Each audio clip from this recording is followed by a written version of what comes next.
La 6e édition du Forum annuel de la Confédération générale des entreprises de Côte d'Ivoire a pris fin ce samedi à Abidjan.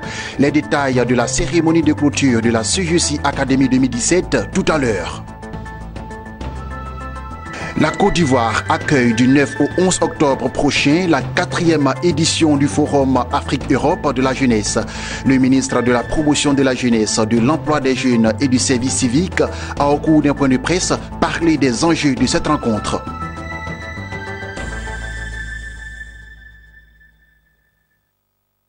Vous suivez le journal des Business 24 Africa. Bonsoir à tous et à toutes. Les lampions se sont éteints sur le 6e forum annuel de la Confédération générale des entreprises de Côte d'Ivoire, une édition de la CGC Academy qui aura vu la participation de plusieurs chefs d'entreprise, de dirigeants de PME, de leaders du monde économique et des entrepreneurs. Les détails de la cérémonie de clôture de l'édition 2017 de la CGC Academy avec Jérémy Aoré, Lignon Gilbert, Marius Seri, Sorochelina. Plus de 4500 jeunes, 800 chefs d'entreprise, une centaine de sessions, au-delà de 9000 participants sur les réseaux sociaux. Enfin, une dizaine de ministres au panel de haut niveau de clôture. Des chiffres éloquents rendus publics et qui illustrent de loin le succès de la 6e édition du Forum de la Confédération générale des entreprises de Côte d'Ivoire, CGECI. 48 heures d'échange autour du thème « Devenir un champion » pour parler d'initiative, d'audace, de courage, mais surtout de volonté pour bâtir une entreprise susceptible de générer des ressources et pour son géniteur et pour la nation. À la clôture de cet événement, les organisateurs ne cachent pas leur satisfaction. On avait également 2 salles en direct pour expliquer aux jeunes comment se présenter, comment parler en public, donc avec le Toastmaster et avec la Jeune Somme Internationale, sur le développement humain. Parce qu'on ne peut pas créer les chefs d'entreprise de demain s'ils ne savent pas communiquer leurs intentions, s'ils ne savent pas communiquer leurs projets. Donc c'est le chef d'entreprise dans son entièreté qu'on a essayé de travailler durant ces 2 jours. Donc on a dépassé les statistiques qu'on avait sur les années précédentes. Mais au-delà des statistiques, l'évolution qu'on a faite, d'avoir 2 parcours. Un parcours pour les chefs d'entreprise confirmés, un autre parcours pour les jeunes entrepreneurs, a été un bon choix, puisque vous avez vu que les chefs d'entreprise confirmés ont des besoins que les jeunes n'ont pas encore. Donc chacun dans son domaine a été entretenu sur ses priorités et tous, en tout cas ceux qu'on a rencontrés, sont satisfaits de ces 2 jours de formation. Autorités administratives et autres personnalités présentes à cette cérémonie de clôture ont salué la tenue de ce forum qui a vu la participation d'une forte délégation guinéenne. Mais au-delà de la volonté politique, nous devons passer à l'action politique. Et à ce niveau, je veux dire, en liaison avec le patronat, nous mettrons en œuvre toutes les mesures dirigeantes qu'il faut pour que ceci soit une réalité, notamment au niveau de la prochaine édition. Et le moment est favorable. Nous avons un environnement favorable, un secteur privé déterminé à les accompagner en renforçant leurs capacités managériales et en leur donnant des conseils pour qu'ils puissent éviter des erreurs des aînés. Tout ce qu'on a entendu ces jours-ci m'interpelle parce que, en tant qu'entrepreneur, je me reconnais tout à fait dans les débats qui ont eu lieu.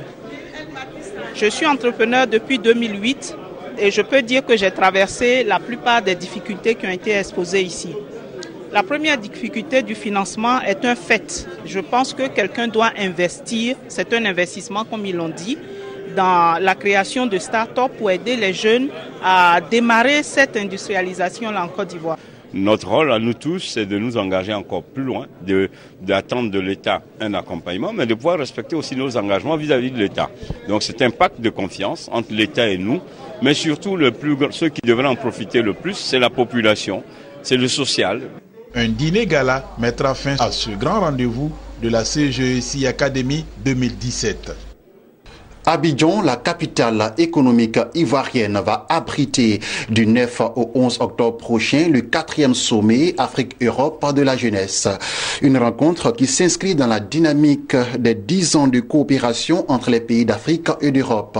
Le ministre ivoirien en charge de la promotion de la jeunesse, de l'emploi des jeunes et du service civique a récemment, au cours d'un point de presse, expliqué les grandes articulations de ce sommet. Jérémy Aoré pour le commentaire. Le 4e sommet Afrique-Europe se tiendra du 9 au 11 octobre prochain à Abidjan. À la faveur de ce grand rendez-vous, ce sont plus de 130 jeunes qui se réuniront pendant 3 jours pour échanger sur les défis et les solutions pour les sujets qui intéressent les jeunes sur les 2 continents. Il s'agit notamment de questions liées à la démocratie, l'activisme, la paix, la sécurité, la radicalisation des jeunes, la création d'emplois, l'esprit d'entreprise et l'éducation des jeunes à travers l'éthique. Le ministère de la Jeunesse, de l'Emploi des jeunes et du service civique s'active pour la réussite de cette plateforme. Aussi, lors de ce point de presse, le ministre Sidi Temoko Touré a-t-il expliqué les grandes articulations du sommet qui a pour thème investir dans la jeunesse pour un avenir durable. Comme vous pouvez le constater, ce thème est assez révélateur et traduit toute l'importance que l'on doit accorder à la jeunesse, force vive de demain. L'objectif général du sommet est de discuter des enjeux et défis liés à l'avenir des jeunes et d'assurer un processus de participation inclusif de tous les jeunes du monde entier pendant le sommet de la jeunesse, ainsi de façon spécifique. Leurs travaux devront contribuer à assurer un processus participatif et inclusif de tous les participants pendant le sommet afin de prendre en compte leur point de vue, de prendre en compte toutes les perspectives. Les travaux de ces 3 jours d'échange aboutiront à une déclaration mettant en avant une série de recommandations au 5e sommet des chefs d'État UE-Afrique prévu les 29 et 30 novembre 2017 à Abidjan. Une page d'assurance dans ce journal. Il s'agit du SAR Côte d'Ivoire qui a procédé au lancement du SAR Santé Confort, un produit d'assurance réalisé en collaboration avec la clinique universitaire de Navarre en Espagne. Ce dernier, né de la filiale du groupe SAR Assurance, entend améliorer la qualité de vie des Ivoiriens en matière de santé. Lawani Babatunde et Sorochelina nous en disent davantage. La clinique universitaire de Navarre, premier hôpital privé en Espagne, ouvre ses portes aux Ivoiriens. Désormais, ils peuvent s'y rendre pour leurs soins à coût réduit à travers la souscription aux options Coris, Or et Platinum du nouveau produit d'assurance dénommé SAR Santé Confort. Une possibilité offerte par SAR Côte d'Ivoire, une compagnie d'assurance qui veut améliorer la qualité de vie des Ivoiriens en matière de santé. Dans le domaine de la santé, notre vision est de mettre en place une couverture de qualité à la disposition de tous. Mesdames et messieurs, aujourd'hui, nous sommes réunis ici pour accueillir notre dernier NESA Santé Confort qui a été créé en partenariat avec la clinique universitaire de Navarre. La clinique universitaire de Navarre est une clinique de premier rang au niveau mondial. Notre vision est de parvenir à doter notre pays d'infrastructures sanitaires avec des plateaux techniques répondant aux normes internationales et de créer des cliniques répondant également aux mêmes normes. Nous sommes convaincus que ce produit répondra à vos préoccupations et nous sommes dans l'attente de vos observations pour son amélioration.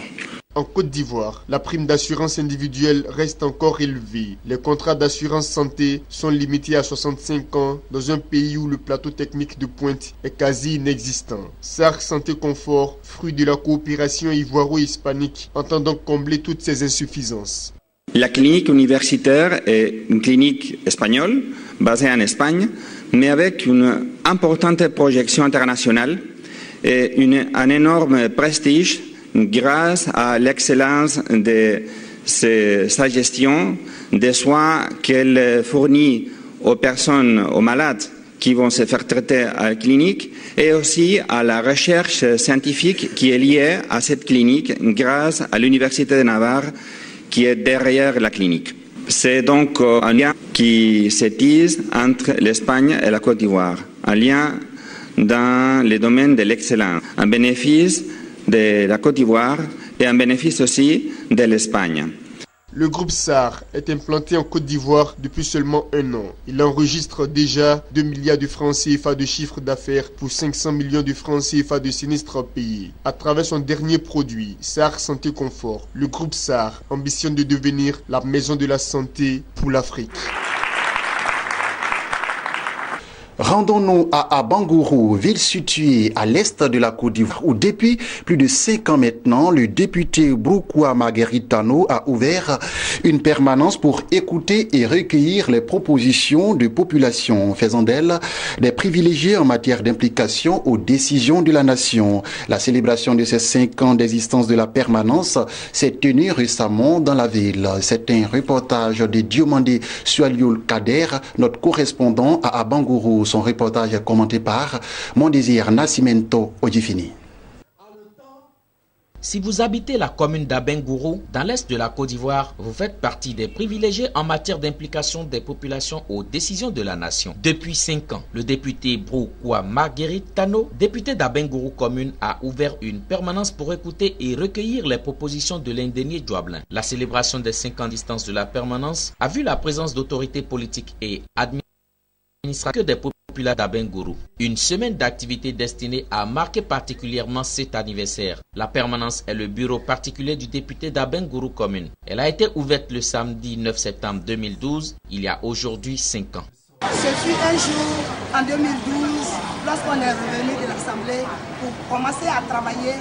Il fallait que cette permanence soit ouverte pour permettre aux usagers de venir s'informer, d'imprégner et de pouvoir eux aussi diffuser l'action du député que je suis. Ça fait 5 ans chaque jour. Il est bon de signaler que les habitants de l'indénié Djoablin ont salué l'existence de la permanence du député d'Abengourou et invité les autres élus à emboîter le pas à l'honorable Broukoua Marguerite Tano.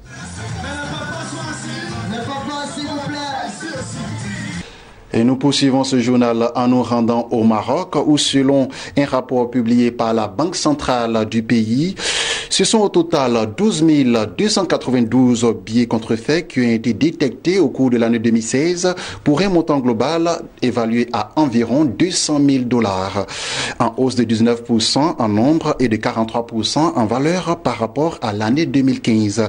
Le taux de contrefaçon de billets de banque au Maroc en 2016 se situe à 8,6 faux billets par million de billets en circulation contre 7,6 l'année précédente, soit une légère hausse de 1,1 point. Ce phénomène de contrefaçon de billets de banque concerne, selon la Banque Al-Maghrib, essentiellement les grosses coupures, à savoir les billets d'environ 20 $ et de 10 $. Et voilà, c'est la fin de ce temps d'information. Il a été très ravi de vous l'avoir présenté. Retrouvez Sandrine Bamba lundi 21h pour un nouveau journal. Restez sur la chaîne de l'économie.